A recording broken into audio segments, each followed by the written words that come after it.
อาร์ตี้กินหยังพี่น้องเอ้ยมื้อนี้อาร์ตี้กินนมกระป๋องเด้อมื้อนี้เด้ออย่ากินนมแม่ละ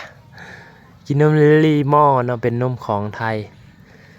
ถามว่าทุกคนเลี้ยงลูกกำลังสิเอาออกนมเนาะเอานมให้กินเอานมตัวใดเนาะสำหรับนมตัวนี้ก็กินดีอยู่บ่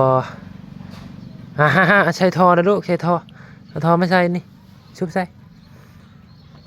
ตอนนี้เลย11 เดือนนะใกล้สิถึงปีแล้วเนาะเรียวๆพอใส่นมให้เอารถน่านกินนมป๋องให้ออกนมแม่เพื่อแม่สิไปโน่นไปนี่ก็สบาย